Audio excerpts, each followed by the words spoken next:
recevoir une bénédiction. Amen. Qui est venu pour faire partie de l'église. Alléluia. L'église est une guerrière. Alléluia. L'église se bat. Alléluia. Se bat contre les désirs de sa chair. Alléluia. Béni soit le nom du Seigneur. Béni soit le nom du Seigneur. Amen. Alléluia. Bien. La fille de Kikoulé, elle a reçu un songe. Un songe qui disait un message d'espoir, un message d'espérance. Je reviendrai, te dit ton Dieu. Ce n'est pas n'importe quel message, n'importe quelle vision que Dieu lui a donnée. C'est une des plus grandes, si ce n'est la plus grande espérance que tu peux recevoir aujourd'hui. Amen. Béni soit le nom du Seigneur. Alléluia. C'est encore plus, je reviens. C'est au présent, je reviens. Église de Dieu, tu dois être prête. Amen. Prête pour le grand rendez-vous. Il n'y en aura pas deux. C'est aujourd'hui ou dans ces jours-ci. On ne connaît pas le temps. On ne connaît pas ni l'heure ni le jour. C'est vrai. Mais quand Dieu dit, je reviens, c'est que cela va s'accomplir. Soyons prêts, les frères et sœurs. Ne soyons pas en train de dormir spirituellement. Alléluia. Mais nous devons être prêts. Les bagages prêts. Vous savez ce que c'est les bagages? C'est toute l'huile que vous avez pu amasser. Alléluia. Comment les vierges ont pu se faire une réserve d'huile? Eh bien, c'est en se consacrant, mes frères. Amen. C'est en se consacrant. Alléluia. Mais il y a un rendez-vous qu'il ne faut pas rater. Alléluia. Jean 14, 3 va dire ainsi. Et c'est pour appuyer ce qu'elle a dit la petite. Elle a dit ainsi. Et lorsque Jésus va dire ainsi. Et lorsque je m'en serai allé. Ça c'est au moment de la croix. Je m'en serai parti de cette terre. Alléluia. Gloire à Dieu. Lorsque je m'en serai allé. Et que je vous aurai préparé une place. Je reviendrai. Je reviendrai. Je reviendrai. Mes frères et mes sœurs. C'est une promesse de Dieu. C'est une promesse qui doit s'accomplir. Et elle s'accomplira. Soyons au rendez-vous. Soyons prêts. Soyons selon comme lui il veut. Amen. Parce que Dieu revient chercher ses enfants. Il ne va pas chercher les autres enfants. Quand je vais, souvent on le dit, quand je vais à l'école pour chercher ma fille, je ne vais pas chercher les autres. Je vais chercher ma fille. Soyons prêts et soyons ses enfants. Alléluia. Gloire à Dieu. Béni soit le nom du Seigneur. Alléluia. Je reviendrai et je vous prendrai avec moi, afin que là où je suis, vous soyez aussi. Amen. C'est un message d'espérance. Alléluia. Gloire à Dieu. Voici ce que le Seigneur a mis dans mon cœur. Dans mon cœur, le Seigneur a mis le psaume 40. Au verset 3, 2 et 3.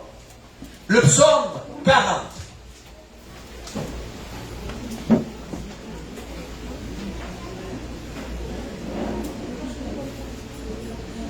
Ainsi, la parole de Dieu va dire, j'avais mis en l'Éternel mon espérance, et il s'est incliné vers moi. Il a écouté mes cris. Il m'a retiré de la fosse de destruction, du fond de la boue, et il a dressé mes pieds sur le roc, et il a affermi mes pas. Gloire à Dieu. Béni soit le nom du Seigneur. Ce soir, je ne vais pas être long. Du moins, je l'espère. Amen. Gloire à Dieu. Mais ici, il y a un message d'espoir, un message d'espérance pour ta vie. Je ne sais pas comment est ta vie. Peut-être que tu es dans un bas. Peut-être que tu es au fond de la cale comme Jonas.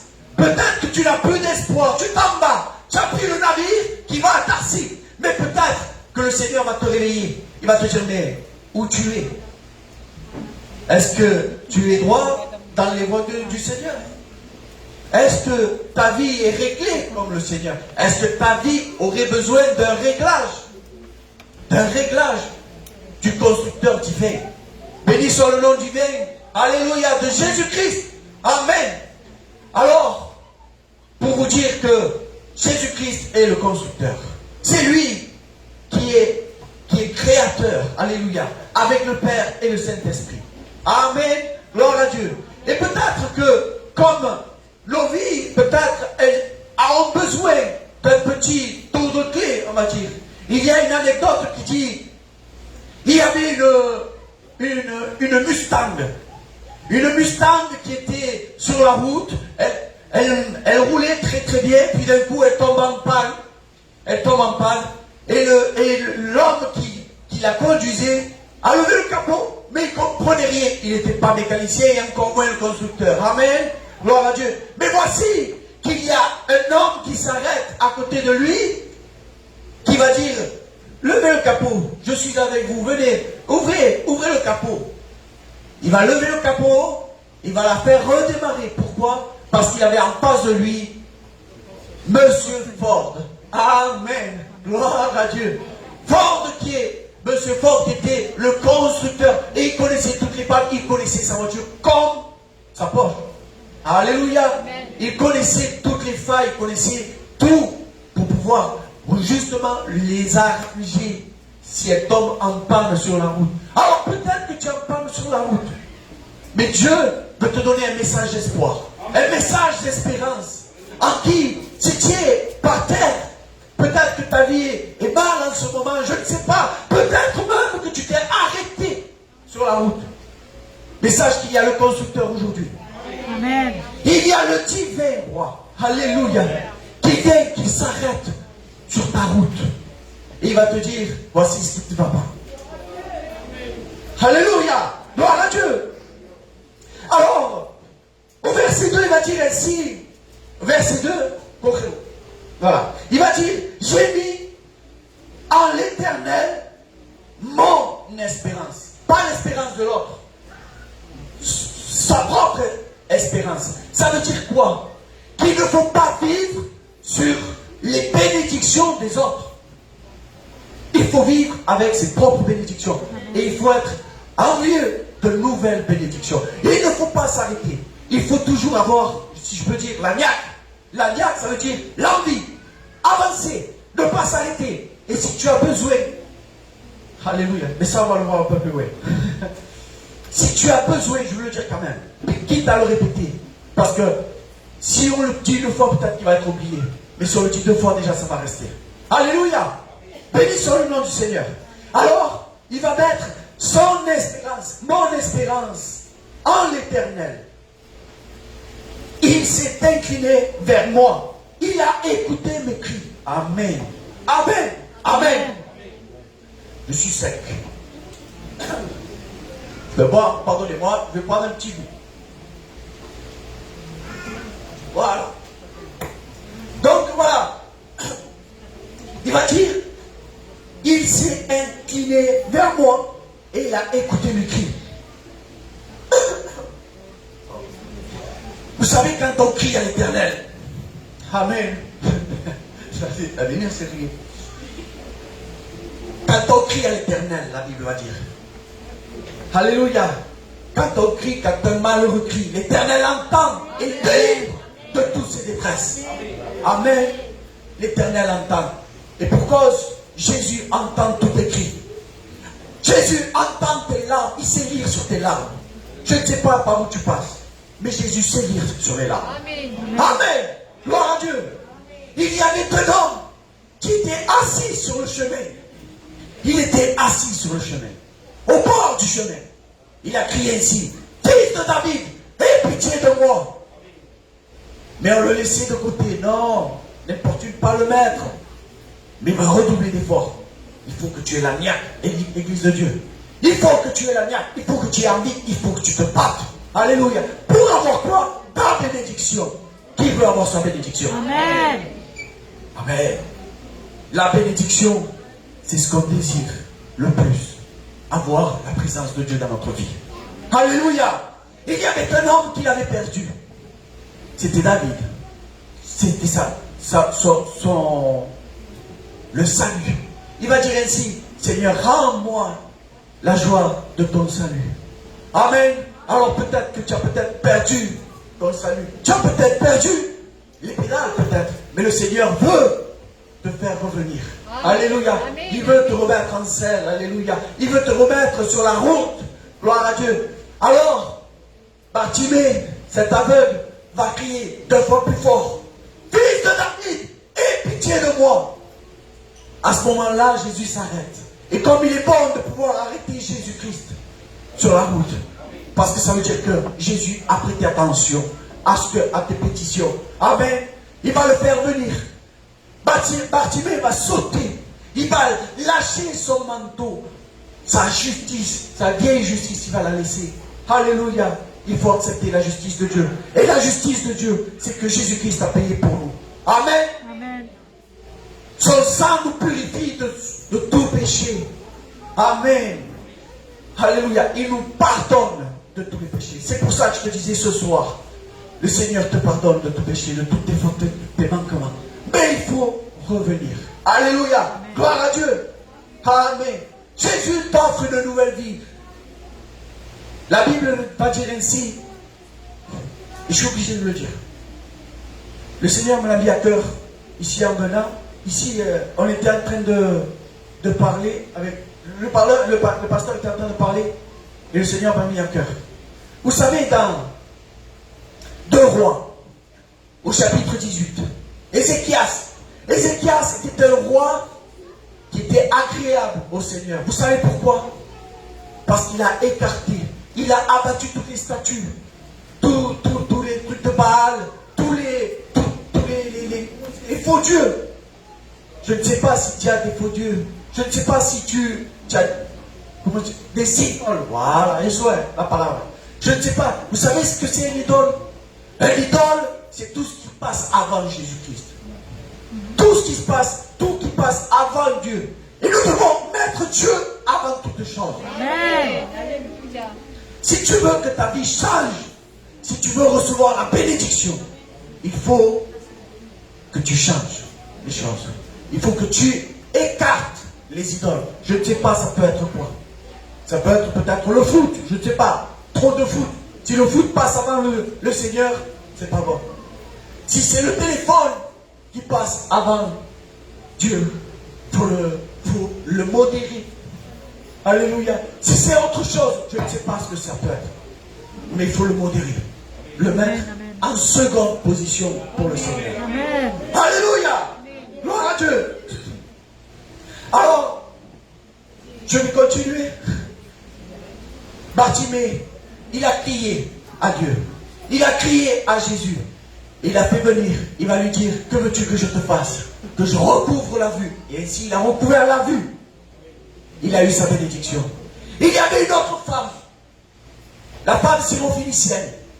Et cela se trouve dans, je l'ai noté, dans Matthieu, écoutez, tout le monde connaît l'histoire de la femme syrophénicienne. Aie pitié de moi, fils de David. Elle va recrier encore.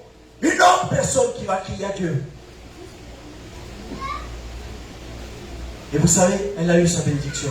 Elle va dire ainsi, ma fille est tourmentée par un démon. Ce n'est pas grave ça. Une petite fille, de voir sa fille être tourmentée par un démon. C'est quelque chose d'invisible. C'est quelque chose qu'on ne peut pas se battre. Nous, de nous-mêmes. Hein? On ne peut pas se battre par les mains. Si nous avons un ennemi visible, on aurait pu se défendre. Mais quand tu te bats avec un ennemi invisible, alors il faudra que tu prennes des armes invisibles. Et Jésus est là pour te les donner. Amen. Amen. Gloire à Dieu. Tu ne dois pas te retrouver démuni. Parce que le Seigneur ne veut pas que tu te trouves dans cette situation. Reviens et prends tes armes. Alléluia. Bénissons le nom du Seigneur. Ainsi, cette femme syrophénicienne a demandé à Jésus, a fini par arrêter Jésus, elle aussi. Et ainsi, elle a demandé qu'il soit fait selon ta foi. Parce qu'il faut garder la foi en Jésus-Christ. Garder la foi en ce qu'il puisse revenir même aujourd'hui. Même maintenant. Même à l'instant où je prêche. faut garder la foi. Il faut garder la foi. La foi, c'est croire en quelque chose que tu ne vois pas aujourd'hui. Mais mettre tout ton cœur que tu vas le recevoir, que tu vas l'avoir. Mets toute ta foi. Alléluia. Toute ta foi en action. Il ne faut pas s'arrêter. Nous n'avons pas le droit d'avoir du chômage dans la foi. Maintenant, nous n'avons pas le choix. Nous devons battre. Nous devons combattre le bon combat de la foi. Alléluia. Car Jésus-Christ va toujours écouter tes cris. Et il va toujours t'en délivrer. Alléluia. De toutes tes détresses. Amen. Regardez le verset 3, il va dire ainsi. Il m'a retiré de la force de destruction. Parce que peut-être que nous étions tous dans la force de destruction. La force de destruction, ça veut dire qu'on était dans un chemin. Celui qui ne croit pas en Jésus-Christ est déjà jugé. Amen. Et nous devons persévérer à croire en Jésus-Christ. C'est là où il nous tire de la force. Alléluia. La force de la destruction. Ensuite, je vais aller plus vite. Il m'a retiré. Ça veut dire que il m'a retiré. Ça veut dire que c'est un témoignage que David nous a laissé. Il a mis sa confiance, il a mis son espérance en Jésus-Christ. Il l'a mis. Lui, il l'a mis. Et voici le résultat. Il m'a retiré. C'est déjà le passé. Il m'a retiré. Ça veut dire que c'est un témoignage. Et nous devons garder un témoignage, nous aussi, pour les autres. Amen. Alléluia. Gloire à Dieu. Amen. Il m'a retiré de la force de destruction. Il va dire ainsi, plus loin, du fond de la boue. Vous savez ce que c'est la boue? La boue, c'est le péché. La boue, c'est le péché. Le péché, c'est la désobéissance. La désobéissance à la parole de Dieu. La boue, c'est se rouler dans quelque chose qui n'est pas beau, qui n'est pas bien. Et nous ne devons pas retourner dans la boue. Non, le Seigneur te purifie. Amen. Le Seigneur te lave. Amen. Il lave ta robe. Alléluia. Il te met droit devant le Seigneur. Il t'ouvre les cieux. Il t'ouvre les écluses des cieux. Si tu es droit devant lui. Si tu ne te roules pas dans la boue. Alléluia. Nous ne roulons pas dans la boue. Merci Seigneur. Gloire à Dieu. Amen. Et nous ne devons pas nous rouler dans la boue de nouveau. Alléluia. Gloire à Dieu. La boue, c'est le péché. Mais le Seigneur nous a purifiés par son sang. Alléluia. Si tu ne connais pas encore le Seigneur, sache que une tâche, une désobéissance à Dieu, reste sur nous. Tant que tu n'acceptes pas le Seigneur Jésus-Christ. Alléluia.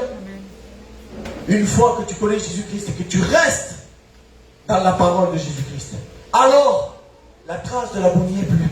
Alléluia. Béni soit le nom du Seigneur. Amen. Il change les vies. Il change la vie. Vous savez ce que c'est l'espérance? L'espérance, c'est une probable réalisation d'un désir. Qu'est-ce qu'on peut désirer, nous? Mis à part qu'on fasse partie du voyage de l'enlèvement de l'Église. J'ai noté de l'union. L'union fraternelle est bon devant Dieu. Nous devons plus nous unir dans le Seigneur. Alléluia. Nous devons. L'union, cela ne veut pas dire que dans les bons moments, mais dans les mauvais moments aussi, nous devons nous unir. Il y a aussi une probable réalisation d'un désir. Et ce désir, ça peut être une vie meilleure, que ce soit une guérison. Le Seigneur peut, il est tout puissant face à la guérison. Alléluia, face à la maladie. Alors, prends courage, mon frère, ma soeur, mon ami, car aujourd'hui tu as une porte de sortie. Alléluia. Il y a une vie réglée aussi. Il y avait une femme pécheresse dans Jean 8. Cette femme, lorsqu'elle a rencontré Jésus-Christ, lorsque Jésus-Christ a fait que tous ceux qui l'ont condamné jettent la pierre parce qu'elle devait mourir. Alors Jésus-Christ lui a dit ainsi, femme, où sont tous ceux qui te condamnaient? Ils ne sont plus là. Moi non plus, je ne te condamne pas. Va et ne pêche plus. Va et ne pêche plus. Vous savez ce que ça veut dire? Que Jésus-Christ donne une deuxième chance. Donne une deuxième chance. Il y a un nouvel espoir. Il y a une nouvelle vie. Il y a une nouvelle façon de vivre. C'est dans l'évangile. Amen. Gloire à Dieu. Une nouvelle aussi, un désir, c'est pour nos descendants, pour qu'ils soient en sécurité. Un désir que tout homme puisse avoir, c'est que ses descendants puissent être en sécurité. Et quelle sécurité? La sécurité de la deuxième mort. Qu'on ne puisse pas voir la deuxième mort. Vous savez ce que c'est la deuxième mort? C'est la séparation avec Dieu pour l'éternité. Savez-vous ce que dit la parole de Dieu? Elle va dire ainsi. Maintenant, je me laisse diriger. À ceux qui m'aiment et qui gardent ma parole, je bénirai jusqu'à la 1000e génération. Amen. Alléluia. Merci. Bénissons le nom de Dieu. Alors tu as un travail, Église de Dieu, comme moi. Comme moi, je l'ai aussi, mon travail. C'est de rester droit.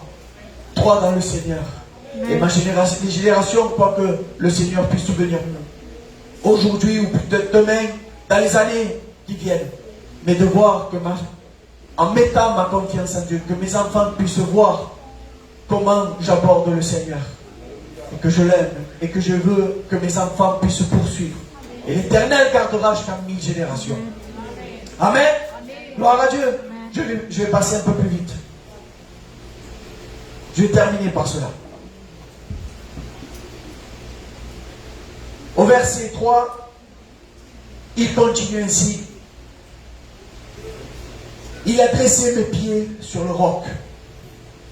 L'Éternel a dressé mes pieds sur le roc. Vous savez ce que ça veut dire? Ça veut dire qu'on ne touchait plus. On ne touchait plus la terre. On s'embourbait. On tombait. Mais quand lui, il nous dresse les pieds sur le roc, on a de la stabilité dans le Seigneur. Tout homme désire la stabilité. Mais est-ce que tout homme trouve Jésus-Christ? Alléluia. Avoir Jésus-Christ dans notre vie, c'est avoir la stabilité de pouvoir passer toutes les montagnes, tous les problèmes, tout ce qui nous arrive. Avec Jésus-Christ, on a les pieds sur le roc. Amen. Alléluia. Amen. Et c'est ce que je désire pour celui qui ne connaît peut-être pas encore aujourd'hui l'Éternel, c'est que tu puisses avoir tes pieds sur le roc. Mais ce n'est pas tout. Parce qu'avoir les pieds sur le roc, ce n'est pas tout, il faut marcher. Et regardez ce qu'il est dit. Il a affermi mes pas. Ça veut dire qu'à un moment donné, nous, on n'est pas capable. Si tu te dis aujourd'hui, non, je n'y arriverai pas. Je n'arriverai pas à vivre selon l'évangile. Ne t'inquiète pas que Jésus va faire tout. C'est lui qui a fermé. Tu mets ta part, mais lui, il met la sienne. Alléluia. Tu as peut-être un problème, tu ne sais pas, tu as un doute sur ta façon de marcher. Peut-être que tu crois que tu ne vas pas réussir. Mais mets ta confiance en Dieu. Amen. Mets ton espérance en Dieu. Car probablement, cela se réalisera. Amen. Tu vas pouvoir marcher selon l'évangile, selon la volonté de Dieu. Et ainsi, ce message d'espérance, eh bien, se réalisera. Je vais finir.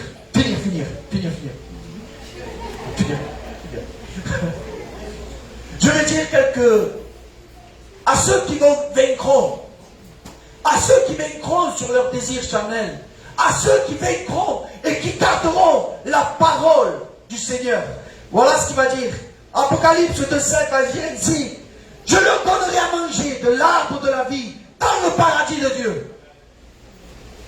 Si tu permanais, si tu continues, si tu gardes la parole de Dieu, tu mangeras du fruit de l'arbre de la vie. Au chapitre 2, verset 10. Je lui donnerai la couronne de vie. Tu recevras la couronne de vie. Amen. Une couronne, c'est un signe de royauté. Alléluia. Béni soit le nom du Seigneur. Tu n'as pas n'importe quelle position dans le Seigneur. Tu as un haut rang. Alléluia. Et il ne connaîtra pas la deuxième mort. Apocalypse 2,17. Il recevra de la manne cachée et un caillou blanc avec un nouveau nom que seul lui connaît. Alléluia. Gloire à Dieu. Béni soit le nom du Seigneur. Apocalypse 2, 26. Il recevra l'autorité sur les nations. Il recevra l'autorité sur les nations. Et je lui donnerai une verge de fer. Un bâton de fer. Alléluia. Amen. Apocalypse 3, 5. Je lui donnerai un vêtement blanc. Amen. Alléluia. Comme la petite elle a dit. Comment tu t'es habillé? En blanc. Amen. Le Seigneur donne à ses enfants des vêtements blancs. Alléluia. De fin lin. Et son nom sera inscrit sur le livre de vie. Qu'est-ce pour Seigneur? Qu'est-ce pour Seigneur? Tu fais partie, si je peux dire, d'une élite. Tu fais partie d'un sacerdoce royal. Une famille. Tu fais partie de la famille de Jésus-Christ. Le roi des rois, le Seigneur des seigneurs. Alléluia. Que bueno, Seigneur. Et Apocalypse 3:21, tu seras assis en Jésus-Christ. Comme Jésus-Christ s'est assis sur le trône de Dieu. Amen. Que bueno. Moi, ça me donne envie de continuer et de poursuivre. Un message d'espérance comme celui-ci, ça ne devrait pas se mettre dans les oubliettes. Nous ne devons pas être des auditeurs oublieux, comme dira l'apôtre. Nous devons être sincères avec le Seigneur. Amen. Et surtout ne pas l'oublier. Que le Seigneur vous bénisse.